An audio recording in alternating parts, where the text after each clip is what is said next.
Yes, it was very interesting to hear Michel Barnier speak. You remember he wanted to be himself the presidential candidate for Les Républicains. He lost in the primary, and now he's one of the key advisors to Valerie Pecresse, the candidate that was picked to be the candidate for Les Républicains. And we caught up with him the day after the big rally of Valerie Pecresse in Paris, the time when she wanted to reboot her campaign after she's lost a little bit of momentum in the polls recently. And he's focused in particular because of his past jobs as minister in France, but also European Commissioner, of course, as you said, Brexit negotiator. He's been focusing a little bit more on foreign policy. And so when I had a chance to catch up with him, we did talk about the current situation between Russia and Ukraine and the escalation of tension, and asked him what would Valérie Pécresse do in the current situation if she was president, as foreign policy, of course, and diplomacy is one of the key duties of the president. Take a listen. D'abord, j'ai rappelé que l'action diplomatique, le rôle de notre pays sur la... I'll remind you that diplomatic action and our country's role on the international stage and our military involvement are at the heart of the responsibilities held by the presidency of the French Fifth Republic since General de Gaulle. Secondly, we want to speak with a more pan-European voice, less of a unilateral one which the outgoing president has used. I'm not criticising Macron's visit to Moscow, which was normal in establishing a dialogue with Mr. Putin. I think that he intervened too late, and that maybe he wasn't quite in lockstep with Chancellor Scholz and the other European leaders. In my opinion, there's no resolution with war. There's no resolution by any means other than through political discussions concerning Ukraine and talks between Mr. Putin and European countries, and the US too. The US has to understand that for us, our attachment to NATO isn't an allegiance, and Mr. Putin needs to also understand that we're no longer living back in 1989. We now need to talk seriously about the security and stability of the European continent. That's what Valerie Pecresse is proposing.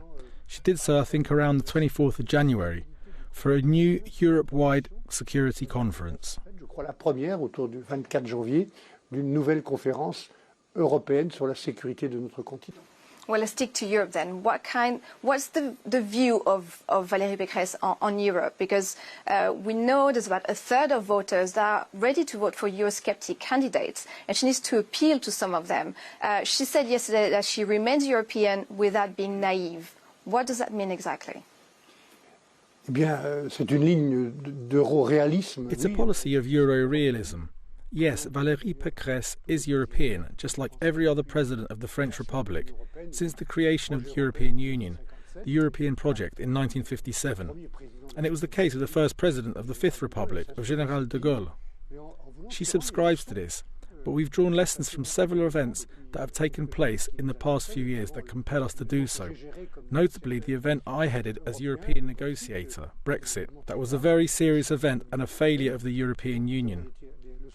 And so we have lessons to learn about being less naive in Europe, about better defending our interests, just as the Americans, the Russians or the Chinese do, in our trade agreements, about a carbon tax to protect our industries and our agriculture, and about better controlled borders external to the Union that are our own today.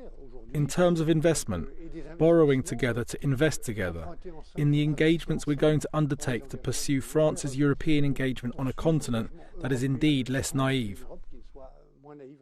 If we can go back to the economy, some say the Macron government has a decent economic record. In the end, the economy rebounded quite heavily after the COVID crisis, up more than 7% faster than expected. Unemployment is at a 10-year low.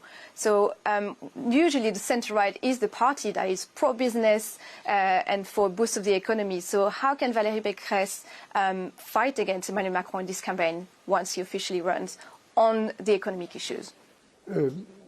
Qu'il y ait moins de chômeurs ou que la croissance revienne, c'est une bonne nouvelle. The fact that unemployment is lower or that growth is returning is good news. But we've come out of a crisis, or rather we're not yet totally out of a terrible crisis that has crippled economies everywhere. Here in France, we've seen an 8% decrease in growth from just 1 or 2 years ago. We're catching up, or I hope it's rather more than just a catch-up. Moreover, if you look at the reality of the French economy, you see a budgetary deficit that's increased, debt that has blown up to 3 billion euros, a foreign trade deficit that's tragic, while neither Germany nor Italy have seen such structural weakness in their exports. There are a lot of areas that merit a revival of industrial support that we give to our companies by lowering production taxes, notably the competitive advantage that they've lost, and those that increase our support for agricultural production. We have no hang-ups with regards to Mr. Macron on these issues, because when you look at the numbers around the world, you see a very mixed picture that requires further efforts to support the economy.